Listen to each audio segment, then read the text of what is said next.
Alt R, that's why. Okay, religion in the Americas.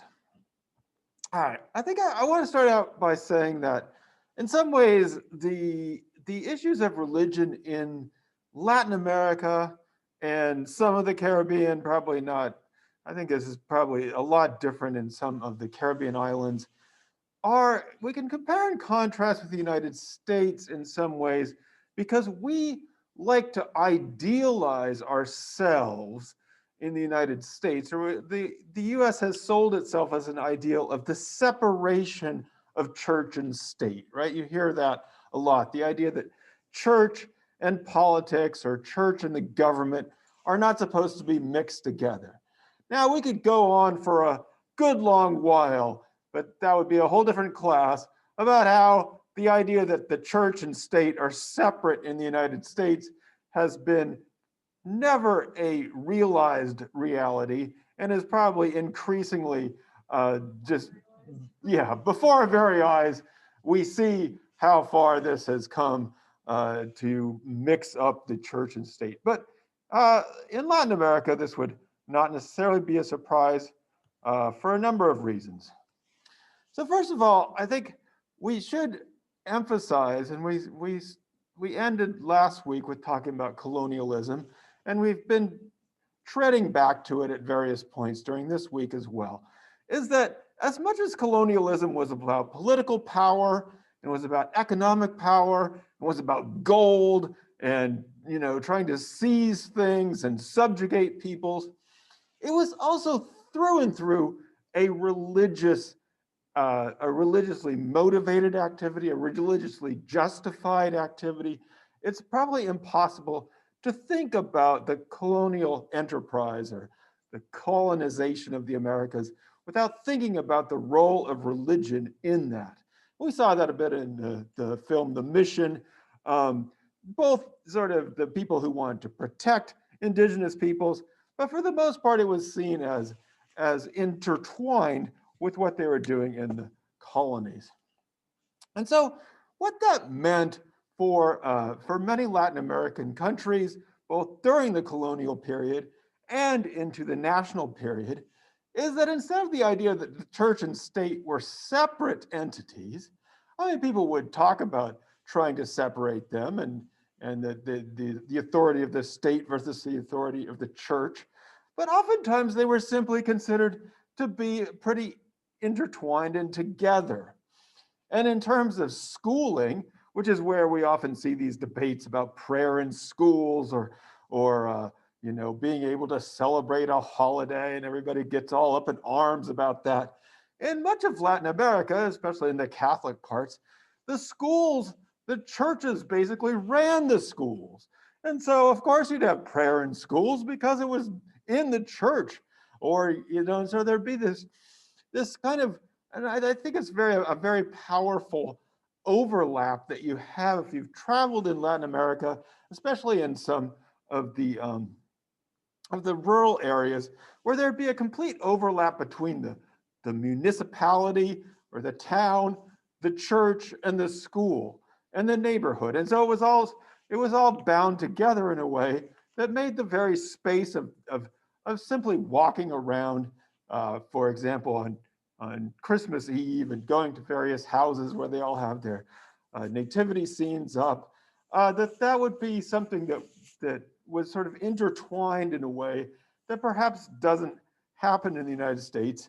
And depending on your feelings about Catholicism and religion, this can actually feel very moving and beautiful, even for a non-Catholic like me when I was investigating this. So there was a certain togetherness of church and state, which, at least in the United States, we officially said that we didn't want to have, that we wanted them to be separate. The other thing I would say is that whenever you're thinking about religion in any context, but certainly in the Americas and certainly with Catholicism, a lot of these churches had a lot of economic power. That is to say, they got offerings and support from the state, and then they would buy land. You saw that in the mission a bit when they were running a plantation. And the bad guy in the mission says, well, I don't see any difference between this plantation and the one I own. And the priest defended it and said, well, it's their plantation. And I guess that would be an idealized version of the fact that in Latin America, in many countries, the churches would be running plantations and they would not necessarily be giving everything back into the community. That was probably an ideological, I said that the film was a little bit too pro-Jesuit in that sense.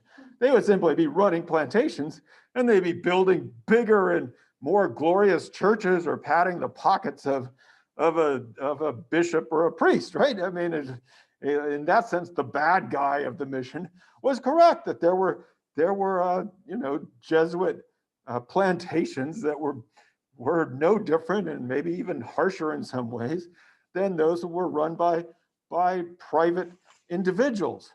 And so, for example, Ecuador pretty early on expelled the whole Jesuit order from the country, expelled the Jesuit order, in part, and there were probably similar things going. There were probably a lot of people who were opposed to that because they may have had more protection under them. But one of the reasons they expelled the Jesuits was because they had too much economic power. They were a challenge to everybody who was trying to do private enterprise because they had so much land and so many holdings. Some of that would come because rich people die. Sometimes they leave everything to the church, and all of a sudden you inherit a whole plantation. But in other cases, it would be because they had access to cheap labor and could run an efficient plantation. Anyway, all this is to say, and whenever we're talking about religion, there's the spiritual aspect, but there's also going to be the political aspect, the economic aspect, the aspect of education, and as we saw, it can be very important in nation building as well. Now, Sanabria starts pretty early on, gives us an interesting thing that happened in the colonial period, in that the Catholic system was basically in the places such as the Inca and the Aztec empires and other places where they had, official shrines or temples, they would often get rid of those and then build a church right on top of where the sacred site was for the indigenous people. Now, I think that that this creates a sort of central paradox, right, in how things went in Latin America. And I know that in some ways, of course, this would be a very effective way of showing people that, hey, there's a new boss in town. We're here, we have the power. We just obliterated your temple and we've built a new church over it. So, in some ways it might be seen as an assertion of who is in charge or who has power in that situation. So on the one hand, it could be very effective, but of course there might be a backlash to that, right? Obviously, if somebody comes in and bulldozes, they didn't really have bulldozers, but you know what I mean. If somebody gets rid of whatever it is you have and then builds their own thing on top of it, it might piss you off. You might get angry and resent the people who were there. Now, a couple of you, I think Gabe and Brendan, both asked about, do we know more about the reaction of indigenous peoples to the religion of the colonizers? And I guess I would say that on the one hand, of course, there was this anger and resentment, sure. But we don't know that much about how far that went, in part because most of the written documents are going to come to us from the perspective of the colonizers here. So it's difficult to get a sense of, how people were, how far that anger and resentment went. And the other thing that it sort of does when you put the church right over the ruins is, in some ways, it has the effect of saying, well, we too recognize that this is some sort of important place. And so a lot of people kind of kept doing something similar to what they were doing before.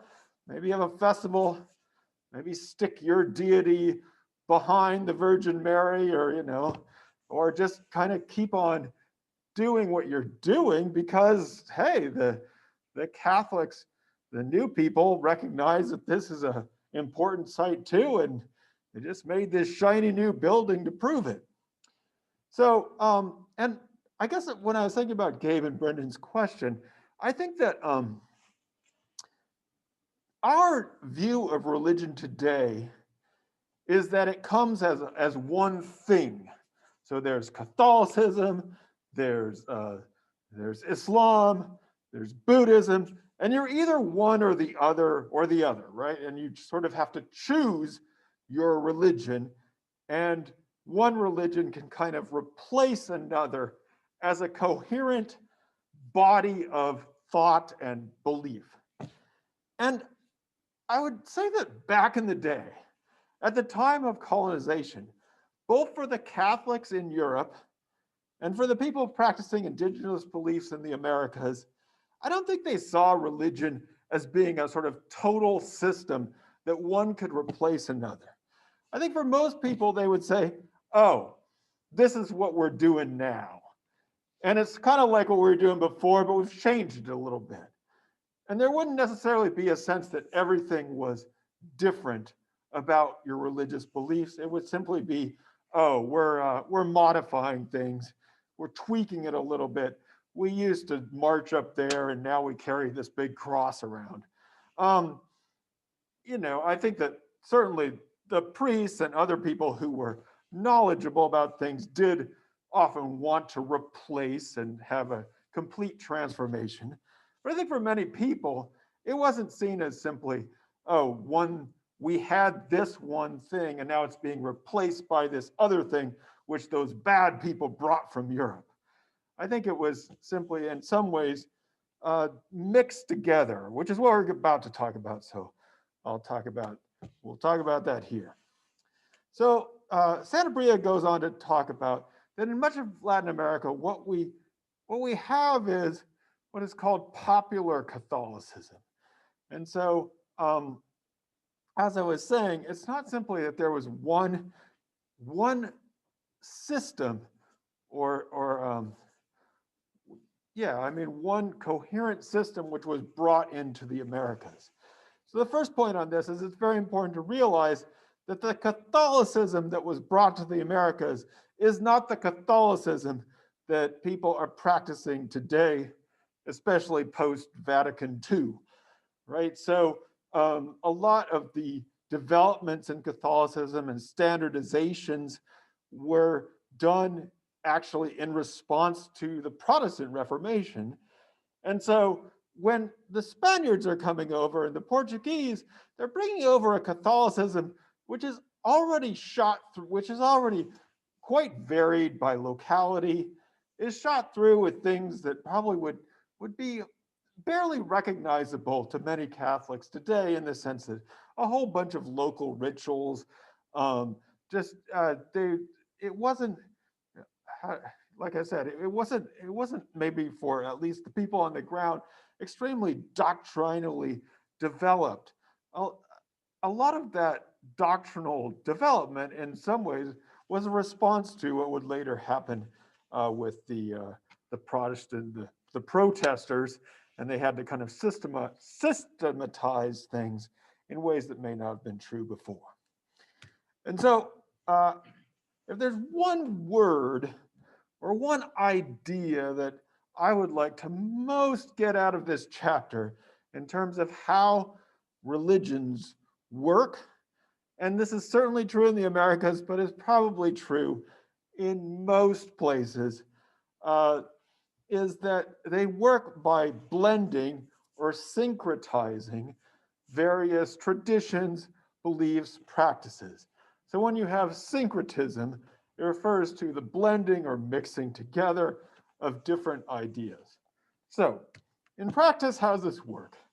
Sanabria talks about how the saints became very important in Latin America. So that they were seen as these kind of intercessors or go-betweens between heaven and earth, between God and people, and that in some ways the saints could also come to represent some of the previous deities or other deities that people had, would become part of a broader pantheon of religious practice. So this is one of the ways in which people blended together the ideas of Catholicism, especially medieval Catholicism, which was really into saints. Those of you who have saints' days and various festivals for various saints, which was really into saints, and then, but you could mix that in with a number of indigenous ideas at the time, and so you come up with this kind of new blend, which brings together the saints with various popular ideas. Another example, actually, I'm just going to put all the main, what we call the sort of main syncretic American, in the sense of in the Americas, religions that blend together African ideas and African practices with Catholicism. One of the most famous is in Haiti, which is often sort of quite literally demonized as voodoo or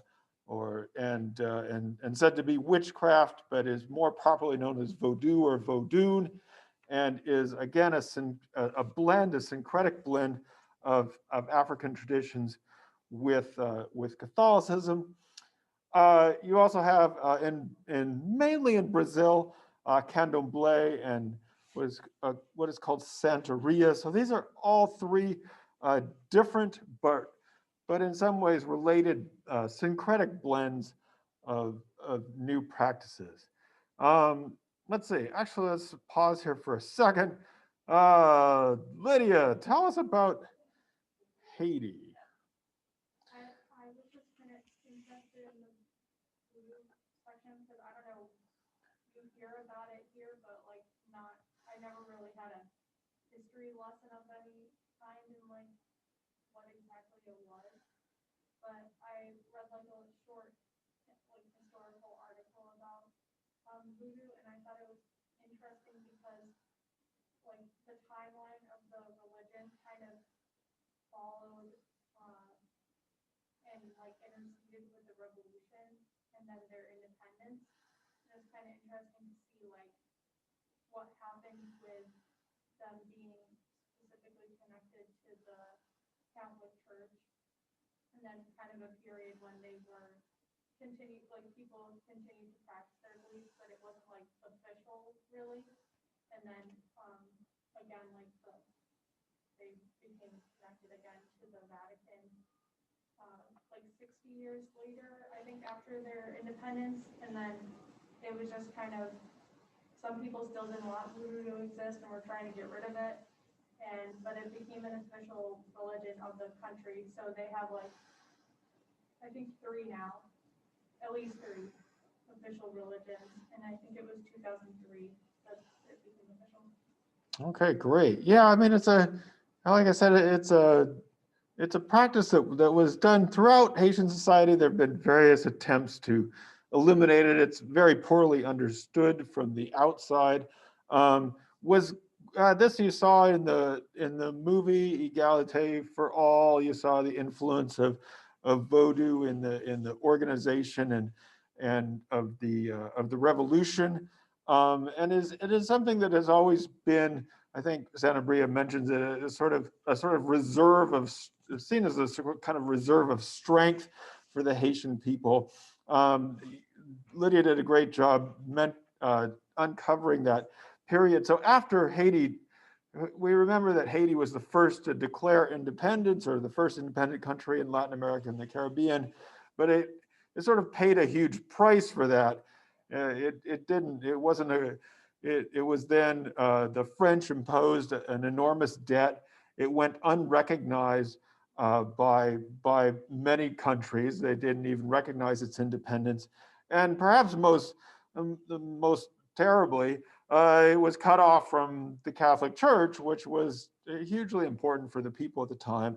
And I think actually it was the Haitian the Haitians were eventually able to repay the debt that France had imposed upon it for declaring its independence. And by doing that, then the French agreed to help them out and negotiate their reunification with the Catholic Church so they could be officially Catholic again. So, I mean, I think that one of the reasons that Haiti didn't become a success story in some ways is because it was so cut off from the rest of the world, in part because that revolution that we talked about, it is the first and only instance of slaves, of Africans and people of color and slaves overthrowing their masters and establishing an independent country. And it was unthinkable for people at the time. They just could not deal with it. And so it's basically been written out of the history books, in part because at the time people cut it off from society, from polite society. So another example of a syncretic practice or a practice of popular Catholicism is the festival of Todos Santos, and that is celebrated in many different Latin American countries, in many different Catholic countries, basically from, it's the night of October 31st into November 1st, which you may recognize as All Hallows Eve, or what we call Halloween. But this is a time in which, like in many instances in popular Catholicism, the gap between the people who are living, the people who are alive, and the people who are dead or passed on is seen as narrower, is seen as more something that you might interact with the saints or the dead, especially on this day of All Saints Day, which again is celebrated throughout Latin America. Now, this is also known to us, especially in the United States, as the Day of the Dead. And here, I know, Louis, you had a question about this end part of Sanabria, because Sanabria then compares the Day of the Dead with what's going on with Cinco de Mayo and what's going on in Mexico. So what he says there is actually, it's very interesting, because what he's saying is that in the United States, we think that both the Day of the Dead and Cinco de Mayo are Mexican traditions. And so I think it was the first class of this week on Monday, we talked about Cinco de Mayo is actually not a Mexican tradition. It's a tradition that was invented by Mexican immigrants in the United States, especially in California and Oregon. It was meant to kind of defend Mexico from the French, and was a genuine, authentic. It was not invented by the beer companies. It really was a genuine, authentic Latino in the United States, Mexican in the United States tradition. However, it's gone through some changes, we might say, and is now seen by many in the United States as a Mexican thing, when in Mexico it really isn't a thing at all. Now, Day of the Dead is a Todos Santos celebration, which is very famous in Mexico and huge in Mexico. But Sanabria wants us to know that it is not just in Mexico. It is in many different places in Latin America, but it has some pretty intense celebrations in the Mexican area. And actually, Gabe, what happened this year for some, this is usually a big festivities. What did they have to do this year? It was like a mixture of it was mostly virtual, but they had like some physical festivities. Okay, so they've been taking this a little bit, like all of us had to do a little virtual, zoom in those dead relatives and stuff. Yeah, I wanted to make a joke, but maybe this is too soon, that they didn't want it to be a huge, they didn't all want to all die because they were celebrating the Day of the Dead. So we changed it up a bit. So, but again, just to kind of look over that last section, because it's an interesting comparison to what we here in the United States think about Day of the Dead and Cinco de Mayo and those traditions, just so we know that there are, in the United States, these are our most famous Mexican holidays. Neither one is really exclusively Mexican. All right. So did All Saints Day exist for like mainstream Catholicism before like colonial days? Um, I'm pretty sure I want to say yes. I mean, in the sense that, yeah, it was something that, it's still, I think it's still done in European countries as I well. wasn't sure because I'm Presbyterian and we have an All Saints Day, but it's like I think it's supposed to be November 1st, but it's whatever Sunday's closer to November 1st. But I didn't know if Right. normal Catholics do it. I don't know. Are there any normal Catholics out there who know the history of a Todos Santos? I'm not a normal Catholic either. No, no, man. No. My feeling, my hunch on this, we could probably quickly ask Wikipedia on this one, but my hunch is that I think it's a fairly deep European tradition, and then gets realized in different parts. There have been some people, I think in the United States, there have been some people who have reacted to Halloween in a way that they want to bring back other things that are not so Halloweeny, but that might be a different thing going on. So I think it actually it's a pretty deep syncretic tradition in Europe. But Presbyterians too, huh? Huh. All right. Well, I'm neither a normal Catholic nor a normal Presbyterian, so It's not like full blown like that, but we like candles and that's pretty much it. candles. Okay, so you're the mellow version of, yeah. Like candles and hold the bell. That's pretty much it. All right. No food for them or anything. It's not like Well, you probably don't worship a lot of saints in that tradition. No. See, the Protestants got rid of all this, they cleaned all that stuff out. They got rid of all those saints and stuff. But, some things survived a little bit. We'll talk about the Protestants in 1 second. I just want to continue a tiny bit with popular Catholicism. Okay, so we're talking about how the festivals like Todos Santos kind of bridge the distance between the dead and the living. And so, this is similar to what Santa Maria talks about with regard to the Virgin Mary is also huge in many places in Latin America. Some people have accused the Latin Americans of making the Virgin Mary bigger than Jesus, like more important than Jesus. But again, it alludes to this idea that there's not necessarily this huge gulf or boundary between what's going on in this world and the spiritual, supernatural, or the afterlife world. Interesting part of this chapter, which was perhaps a bit difficult to think about from our perspective because it seems weird, creepy, something. But the devil has also been very important in the popular Catholicism of Latin America.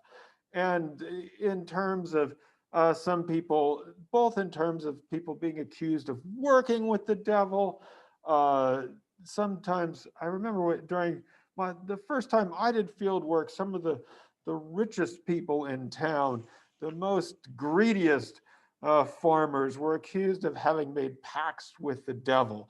And so it was a way sometimes of being critical of the social order that was in place, or being a kind of, if if the rich people are rich because they've sold their souls or made deals with the devil, it kind of it is a way of critiquing or criticizing people there. So that's some more parts of popular Catholicism. Okay, so the interesting, well, there's a lot of interesting things, but one of the things that happened to scholars, and I think especially to anthropologists, is we kind of got into all these syncretic ideas of popular Catholicism and how cool they blended this and that, and how much they were critical of the social order and liberation theology, which we'll talk about next week. But then all of a sudden, or it seemed to be all of a sudden, uh, there a versions of Pentecostalism or versions of Protestantism became very successful in Latin America, especially these kind of what seemed to be and Lydia actually reminded me of this. It's not just Protestantism, it's the evangelical or the Pentecostal sects, which for many Presbyterians and other mainline denominations are themselves a little bit weird and incomprehensible, right? So it isn't just that the Presbyterians went into Latin America, and I think that was one of your questions is, what about the, I don't know, who are some other mainliners, Methodists and Lutherans, yeah, did they make it down to Latin America? And I think the answer to your question, I think I might be able to mostly answer this, is that yes, there are people in Latin America who may identify as mainline Protestant. But the mainline Protestants were never, for one thing, they weren't as missionizing as the evangelicals and the Pentecostals. They were never, I mean, they did some, but if they were going to missionize, if they were going on missions, they were supposed to go to places that were not Christian already. And so they had kind of declared a truce, you might say, especially from the United States, which is where most of these missions came from anyway. The mainline Protestant denominations had in some ways declared a truce with the Catholics, in that they at least recognized that they were kind of both Christian. So you wouldn't send in Lutherans into a Catholic country. You might send Lutherans into, I don't know, some far off place where they supposedly didn't have religion, but you wouldn't send a Lutheran mission into an already Catholic country, especially in places where they are already Catholic. Now, the Pentecostals didn't see things the same way. I mean, because they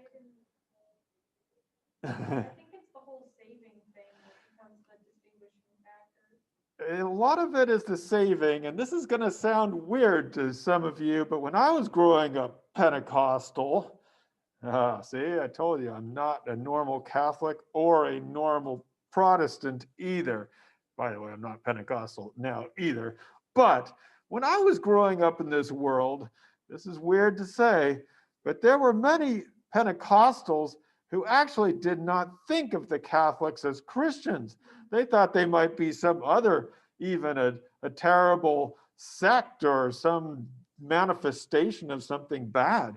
And so I was kind of surprised to find out when I met Catholics how Christian they were. It's like, oh, wait, you believe in basically everything except you have some different ideas. But for the evangelicals and Pentecostals, the Catholics were fair game. They were fair game for conversion, and in some ways they went in and found sort of fertile territory in Latin America and the Caribbean. So why were they successful? Sanabria says one thing that they appealed to is, a lot of the Catholic festivities which would go on throughout the year, and you'd always have a festival, and there's always be a saint, and there's always be a parade, and there's always be something, and there'd be a lot of drinking and alcohol, and especially for women, who had to sort of clean up everything and keep the house in order. Pentecost or the Pentecostals, the strict kind of non-drinking, no dancing, no drinking, no gambling, was a way of reasserting control and getting in and sort of bringing the house back into order. You know, it can be a hard thing to do to run a family under those situations. So that's one aspect. A number of people have pointed to the fact that if you're going to do Catholicism right, at least in the old days, there were a lot of expensive parties, fiestas that you had to throw for a baptism, which happened very early, for a first communion, for even the quinceañera, or the 15-year, or the catechism. And so there were a lot of festivals very early on in a child's life. So if you were, let's say you're a farming family, your child hasn't even become a productive member of the family yet, and the amount of outlay that you have to have, the amount of money you have to put out just to sort of, you know, make sure you have the right social standing and have fulfilled all the rituals and made your donation to the church would be difficult to get. And so, you know, the Pentecostals had the advantage of sort of wiping all those things out. You know, you get baptized when you convert, and that, you know, there just aren't that many. There aren't that many festivals, and if you're going to have a festival, it wouldn't involve drinking anyway, so it wouldn't necessarily be expensive. Another aspect to this is that we have to remember that the national religions of many Latin American countries, maybe almost all, was that of Catholicism. And the elites were very into being Catholic, very into going to Europe, and very into their Catholic traditions. And so the new religions, and I would include here, we should talk about the Church of Latter-day Saints, or it was also known as the Mormons, or the Jehovah's Witnesses, very prominent in Latin America. In fact, when I was in Ecuador, people would ask, they had an idea that maybe, like, you know, that half of the United States was Mormon and the other half was Jehovah's Witness, in part because those were the people they saw.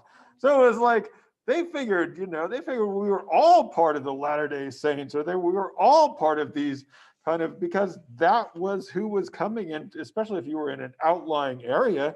The only person from the United States that you saw, or increasingly from another country even, might be a person from the Church of Latter-day Saints. So it's, you know, but the aspect of this that people were able, if you were a person of indigenous heritage and you wanted to emphasize your own identity, and remember in the last 2 classes ago, we talked about the resurgence of indigenous identity, or the assertion of an indigenous identity against the idea of being all mestizo or being this national thing, adopting a religion which was contrary to the religion, or sort of seen as a bad thing in terms of the national elite, may be a way to distinguish yourself from those very people. So this is another aspect, and so some of these denominations have been very successful among indigenous people. The other aspect to this, of course, is that by joining one of these religious sects, you could associate yourself with the United States, with the idea of being part of a powerful international movement, with the idea of being modern, of being modernized. And so, Lydia wanted to know about why the sanctuaries sometimes look like they're hospitals. I mean, I think it has to do with that idea of modern cleanliness and getting rid of all those medieval things and medieval dirt is sort of associated with modernity and being, very clean and crisp and getting rid of all that old stuff, all those the accretions of tradition. And so, we usually like traditions. We say they're good, but sometimes people want to break free of them and they want to be part of this other thing that's going on. So again, this sort of surprised people a bit to see what was going on. On the other side, I knew when I went down to Colombia, it was sort of because I'd read about how many people had converted to Pentecostal or Protestant denominations. I was expecting to find a bunch of people there who were Protestants, but at least the people that I knew all continued to be quite Catholic. There were these little stickers that they put on their doors that said, "Here we are Catholic. Don't bother coming here to talk to us because we've been Catholic for a long time and we're going to keep being Catholic." So how have the Catholics held their own? One of the ways, at least where I was doing field work, is the priests especially would themselves criticize. We talked about the expensive fiestas and the drinking. The priests would criticize those. And so they'd offer, you could go through catechism without spending that much money. And you'd be able to officially criticize them, but you could still have them if you wanted to as your family. And so it was kind of a best of both worlds because the church said you didn't have to do it. And if you were, but a lot of people wanted to show off their social status by, in fact, revving up those rituals. So they kind of were able to maintain that. Oh, that's what I meant to say, because you've got the fiesta that was able to show off your social standing in the world. So we talked in the last slide about how some people, if you were on a farm or something, might consider this to be too expensive to do these fiestas. On the other hand, if you were trying to show that you were moving into the new middle class and able to consume, hey, you don't want to get rid of a fiesta. You want to rev that stuff up. You want to make that more important. So when I was doing my fieldwork in Colombia, I was living in a house where there were, let's see, how many children were actually living there? I think there were 10 children in total. And then the youngest daughter was the first one to have a 15-year quinceañera, 15th year celebration. So they're actually adding on fiestas to the traditional assortment, and in some ways to demonstrate your standing in the community. Sanabria mentions charismatic Catholics, which kind of became a fad for a while. Catholics that spoke in tongues. I think that happened in the United States too. So there were Catholics who blended together some of the features of Pentecostalism and became and again created a different syncretism, you might say, which is kind of Sanabria's final point, which I think is worth noting because so many people have said, oh, it's a big change in Latin America to have these Protestant sects around. And for Sanabria, I think he's seeing it, and I think I would see it too, as it's another layer. It's another thing that's added on to an already existing diversity. We talked in the last class, and that funny YouTube video told us that Latin America and the Caribbean are the most racially diverse societies on the planet. They're also extremely diverse religiously speaking.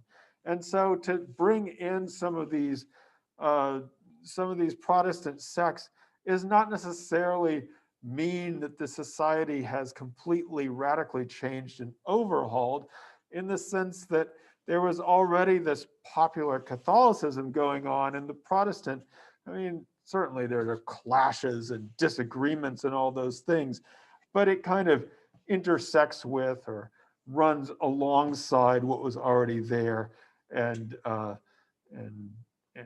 contributes to the diversity that we see in these societies. Whew.